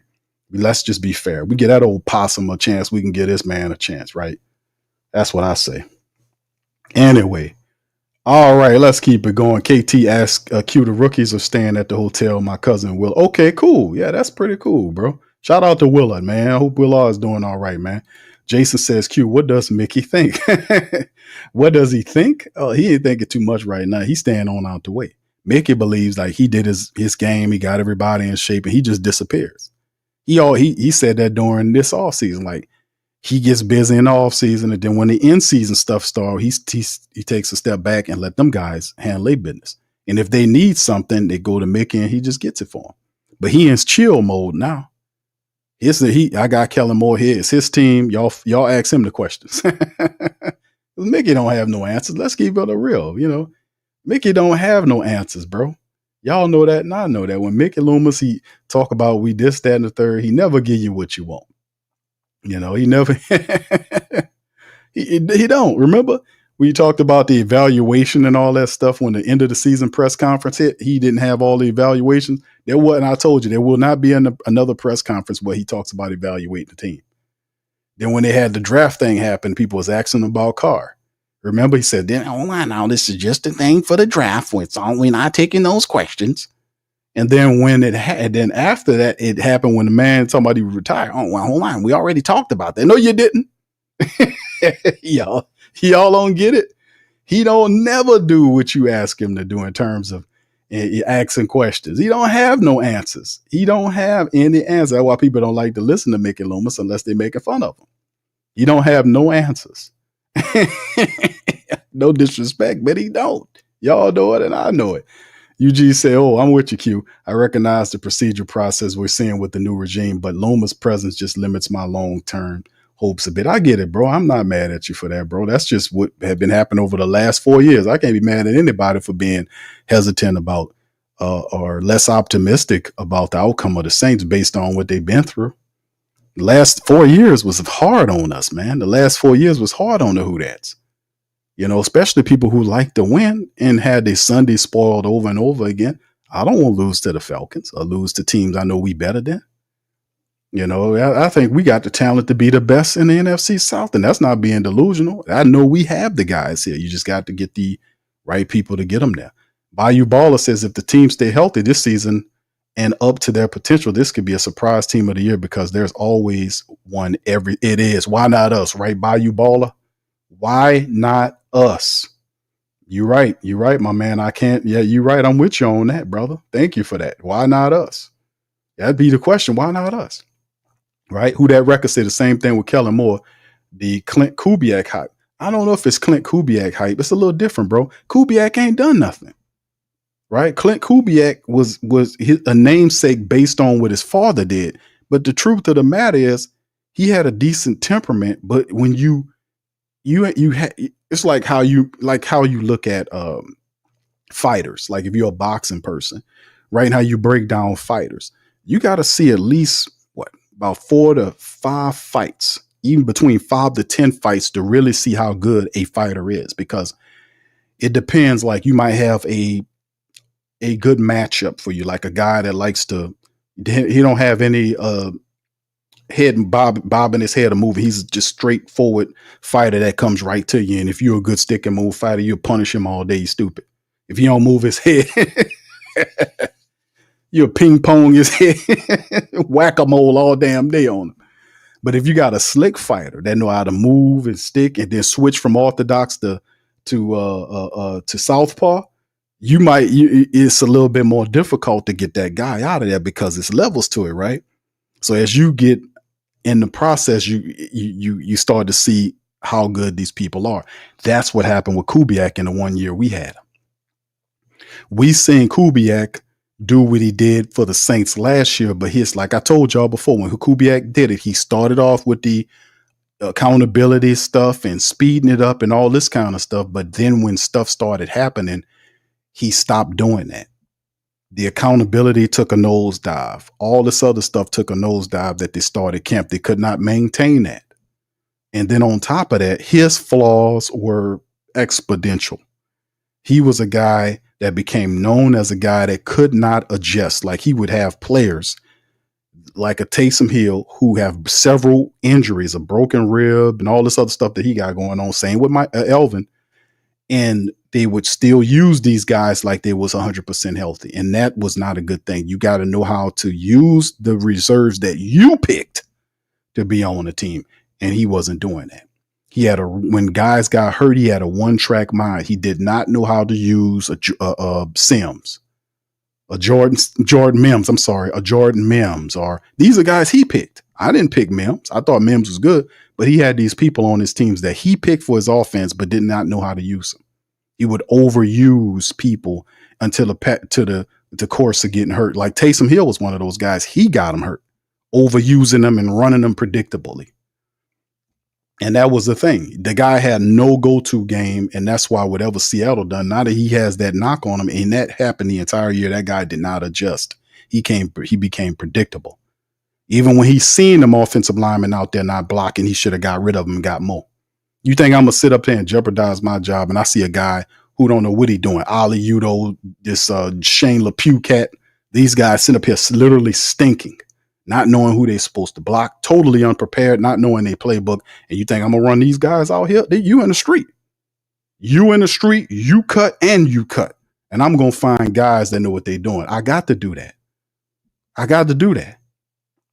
You know, but in the end, that's what we seen happen. That's what I was talking about, man. You're not asking them to be Eric McCoy, but at the same time, when your numbers call, you're getting paid to step up. And all you supposed to do if you're an offensive lineman, you're supposed to know how to run block. You might not be great at pass blocking, but your ass supposed to know how to run block at the least. That don't take no great deal of athleticism to put your hands on the guy in front of you and drive him out the way. That's leverage and strength. And of course, you got to know what play you be calling so you don't be out there false starting in which what they were doing anyway. So in the end, that falls on players that's unprepared and really ain't that good, and coaches that's supposed to be keeping these guys on game, and it wasn't. You know, it's a big difference between Nussmeier and Clint Kubiak in my book, just to keep it 100% funky with you. It's just not the same, you know, so all good though. All right, this is my perspective, bro. But like I said, you still got to give them guys a chance to see what they can do. All right. He says, yeah, El Blair said he was initially good, but didn't have the depth to be able to judge. It was, if you see that you don't have the depth, what you supposed to do, El Blair? Huh? You supposed to stick with these bums for the whole season or throw these guys out of here and get better guys? Last time I checked, free agency don't stop ever. Free agency don't stop ever. Free agency happens all throughout the season. There are always guys out there that could be picked up, right? Free agency don't close down, right? The trade market has a deadline where you get up to and you stop, right? But free agency is out there, and not even just free agency. You have the ability to literally pluck guys off of 31 other depth charts. So even if you can't trade no more and you don't like who you have on the free agency rosters or the free agency list, you can still pluck from other people's practice squads. The Saints did that when they picked up McClendon. Remember?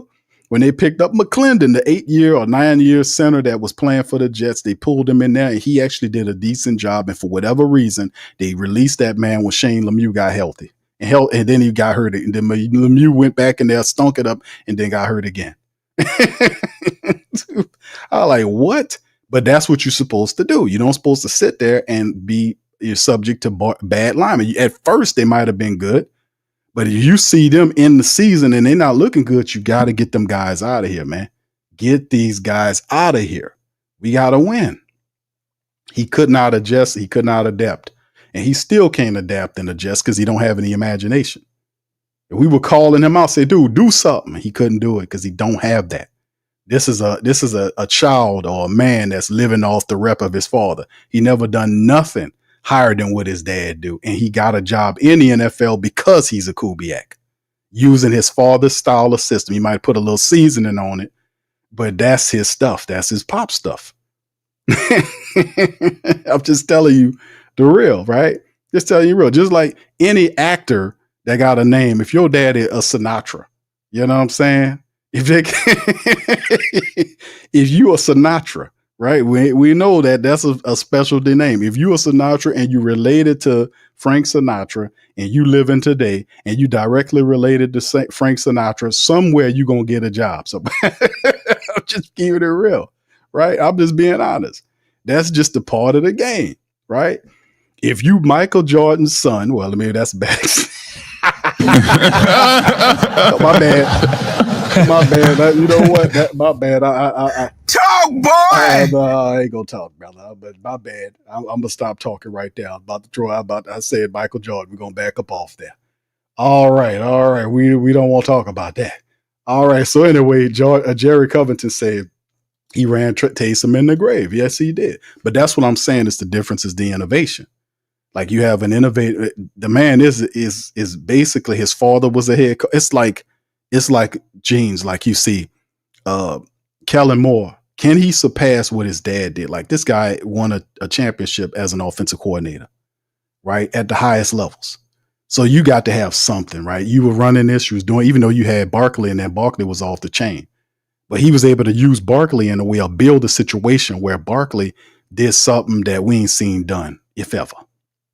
And the Giants had that man for years and couldn't do nothing with him. And they basically got that man for 3 Cokes and a half-eaten Snicker bar. Pretty much that's what they got him for. And that man, he was the back in which they rode to get to the Super Bowl and win a championship.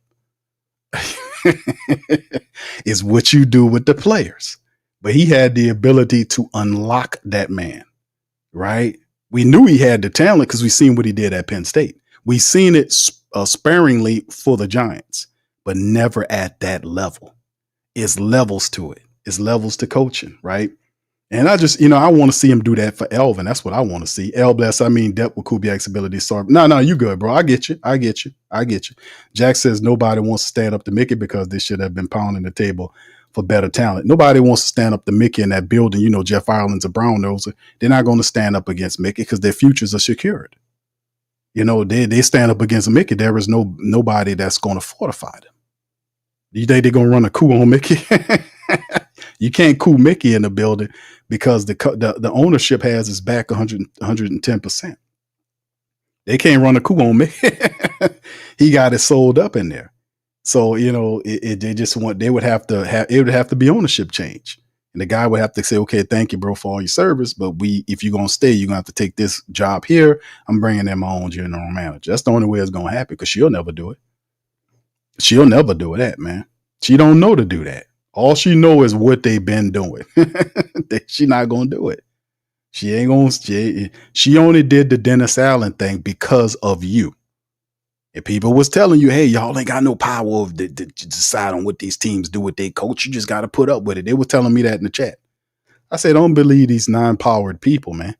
If they taking money from you, you got all the power. If you don't go and pay for them tickets, they're going to say, what's going on here? And then when you don't pay and tell them why you're not paying, you're going to get what happened to you. That's why Dennis Allen got put in the street. Gail said she talked to the people and then talked to the players, and she commanded Mickey to fire the man. That's how it went. Even the reporters, our great reporters down here, covered it and said it was because of the family base. They told you that. So that was a big lie that a lot of them was telling you prior to that you have no power to affect what they do with these teams. Yes, you do, because you paying your money. If you say no because this stinks, they're going to change to try to appease you because you are the power. She wouldn't have $6 billion plus if it wasn't for you. Where you think all that money come from? She got a printing press underneath her house or underneath the Saints facility? No, that would make her a target for Treasury and the feds because that's illegal. And she getting it from your ass. So that's where it comes from. That's the real deal. That is the power of the almighty dollar, especially for those who wield it, which you As they talk about all these people got all this money, but the richest people in the world is you. You make it all go. The most of these people that rich, they providing a service for you. The moment you say we don't want to buy your shit no more, let's see how fast they stay rich. That's the truth. It's a whole big stinking lie. You are the power. I've been telling y'all that. And you seen it last year, didn't you, baby? We're gonna see more of it, man. Truth is truth, and it's king. Cuevas says, looking at the film of practice day, Kool-Aid looks like he's going to be a dog this year. Yeah, I seen some footage on Kool-Aid. Kool-Aid look real smooth, man, back there. Bayou Baller says, Kellen also ran a good offense in Dallas and LA when Staley is the coach. Yeah, he got it, bro. He got a good idea for what he wants, and he got a lot of people here that believe in him. Cuevas says he looks like he's ready for a big year. His routes are much smoother. Remember, Mike Thomas was the one that kept him, that took him under his wing. Well, I know we get into a situation, I talked about it on Patreon, between Chris Olave coming up with his money coming due and Rashid Shaheed. Do the Saints pay both? The Chris Olave's future is based on what he does this year. We covered it in Patreon. We talked about the helmet that he wants to run. We even did research. I showed the type of helmet that he's going to wear on Patreon. And we talked about whether or not it should be a good case for him to rock the Guardian on top of that helmet. in which he has a different perspective. But at the end of the day, if you're a guy that had as many concussions as he had, you want to rock the most safest helmet and put the goddamn Guardian cap on top, which is the big padded thing, which they got a version of that you can wear during the regular season. Whatever protection you can have, you better put it on your head, bro. And stop being like that. H-Town says, giving Kellen Moore's flower for Philly is a disgrace. You realize Philly defense lost the first bowl. Yeah, the defense, bro, but that ain't got nothing to do with Kellen. Kellen was the offensive coordinator, H-Town. I get what you're saying, bro, but I'm just talking about in particular, and I hear what you're saying. We as Saints people, we don't like Philly, but truth is true, right? What he did with the Philadelphia team, what he did with stops in Dallas and stops in LA as an offensive coordinator, his resume is what we're looking at, right? And he's had success in his resume from there to here to Philly and now here, right? Is all I'm saying. I'm just speaking to his resume. I get what you're saying. Bishop says, I just got this feeling. What I miss, right? All right, you miss nothing, brother. We talking. All right, Kool-Aid can play. Watch the documentary on him from high school to Alabama. The real thing. He's the truth, bro. No doubt about it. All right, Byron says, Q, I got AK-41 Devin Neal dynamic duo running back, but who's going to be the third back behind those two? Kendrick, Clyde, Hilaire, Velus Jones, or Marcus Jams? AK-41, I think Kendre Miller is second because it's still his position to lose. I think Kendre Miller is there. The only way Kendre Miller doesn't make it is if he gets hurt. He says we played the interview with him on there. He said he done lost 10 pounds because he usually is like 225. So 10 pounds will be like, he puts him at 215, which is a good weight for him. He say he's been healthy as he's been. He came to camp healthy, no setbacks. He feels good. Y'all heard the interview. We played it. So let's see what he does. So from right now until things change, behind AK-41 is Kendre Miller. And then you got to look at guys like Devin Neal, Cam Akers, Clyde Edwards-Helaire is in the mix, and then Yarns and Velus Jones Jr. is toward the back end of that. That's what I was saying. So, but they would have to do something absolutely spectacular to kind of stand out, in my opinion. Yarns is good. I don't know that running back room is. They're going to be counting on them running backs. So, I think they might keep four. Four would be a good look if you supposed to be a ground and pound team, right? So, I don't know. Who that says Sam Neal over Kendre is crazy. Nah, I mean, you never know, bro. Injuries do happen in this here league, and guys can step up and step out. That's why they got them all there, right?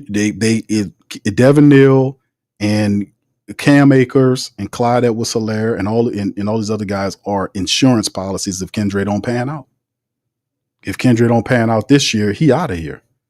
That's why Neal is here. That's why all these other guys is here on 1 year prove-it deals, because both Cam and Clyde has 1 year prove-it deals. So they're motivated to have a positive showing, right? But like I said, the Saints could, as a running team, keep 4 running backs. The fourth runner has to be a special teams guy, right?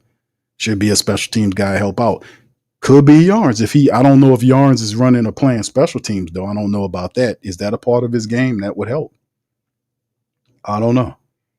All right, and then Jack says, Kellen Moore's system is pass happy, so it is. He says, so it was his head coach in Philly that told him or made him run the damn ball. The offense was shaky to start the season. Yeah, indeed, and that's true. But in the end, could Kellen Moore really do that with the Saints now, with an inexperienced QB at the position, whether it's Spencer Rattler or Tyler Shuck or even Jake Hayner for that matter? Still as a level of inexperience, and you don't load up the running back room like this if you plan on throwing the ball all the time. You're going to have at least 4 running backs. Jigsaw might be probably going to make it as a tight end because he's going to be like the fullback tight end type dude. And then you use road graders and you carry out the business of handling on the field, running the ball to set up everything else. That's what I see they're doing. Y'all might have a different opinion of what y'all seeing, but we'll see. My boy Sean, shout out to you, says Kendra. Oh, come on, bro. Kendra Zion Miller has to prove he can stay healthy. You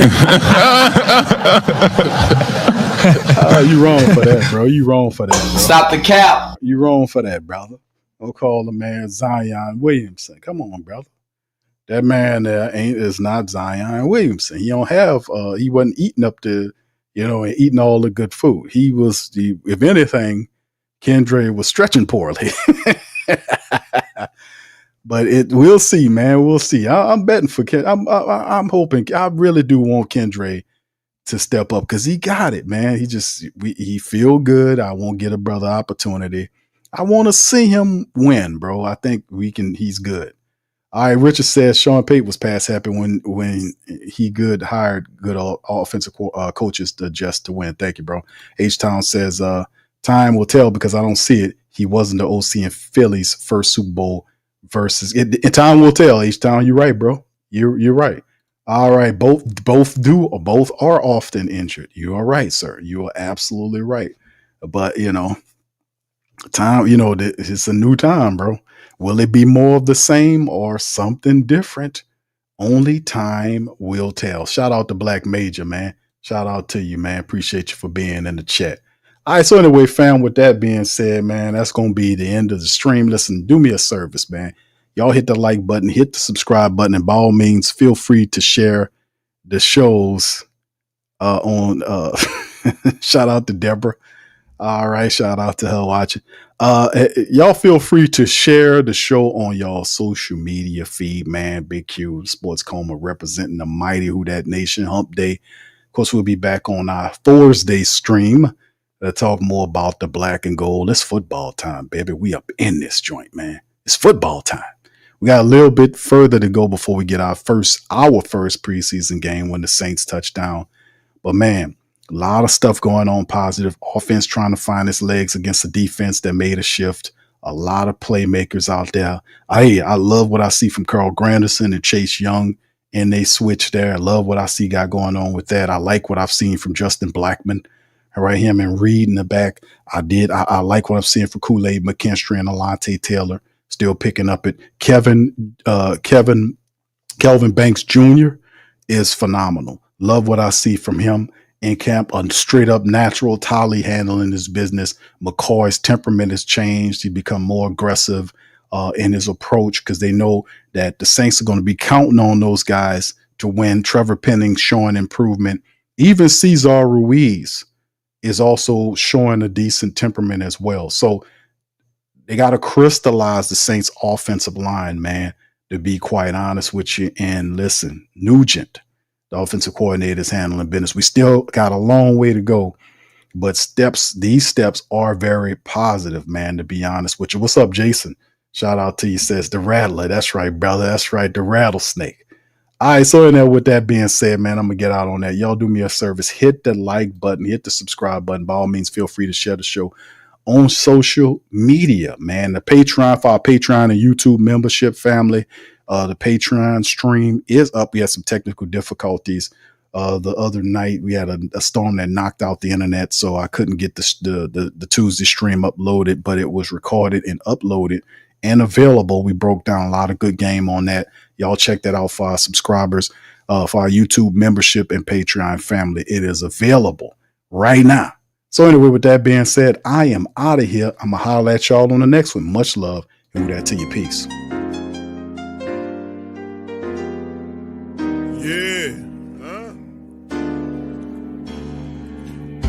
Benson, I'm a who that. I'm a who that. Long as I'm living, I'm a who that. Lose or winning, I'm a who that. Sports coma, yeah, this is where we do that. Where we do that, where we do that, where we do that, where we do that, where we do that, Boogie like Benson, I'm a who that. I'm a who that. Sports coma, this is where we do that. Where we do that. Welcome, welcome, welcome. Somebody please better help. Running this thing like Elf. I thank God every day I'm not a felt. Go to YouTube Live with Big Q and the guys. If you ain't ride or die, the bandwagon get flipped. Been marching in, that was way for the ring. I was yelling out your chain for the championship. Bucking on town, duck down. Falcons, pluck, get shut down. Panthers ain't much touchdown. The vision really belong to us now. So much hate on the Saints, you could probably tell. Ever since Bounty Gate hit the NFL, when things seem fishy and you probably smell the crooked referees or Roger Goodell. Yeah, money like this and I'm a who that. Every day I'm living, I'm a who that. Lose or winning, I'm a who that. It's the sports coma, this is where we do that. Where we do that, where we do that, where we do that, where we do that, where we do that.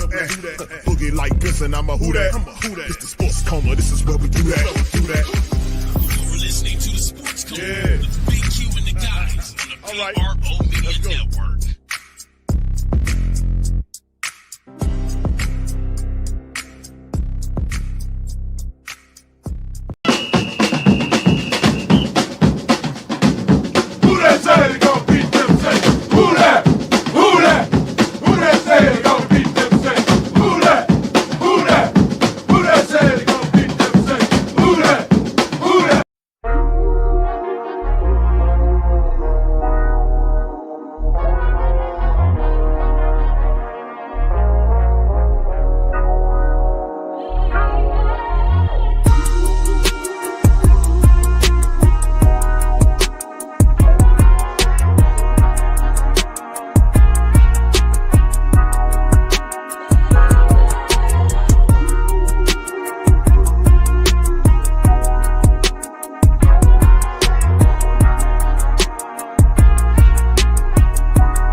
WhoThatDaily.com. That's right, the WhoThatDaily.com. Your one-stop shop for everything New Orleans Saints, New Orleans Pelicans, LSU Tigers, even the top flight boxing news. So if you're a Who That and you're looking for a place to stay up on your team, WhoThatDaily.com is your site. The WhoThatDaily.com for the sport Who That in all of us.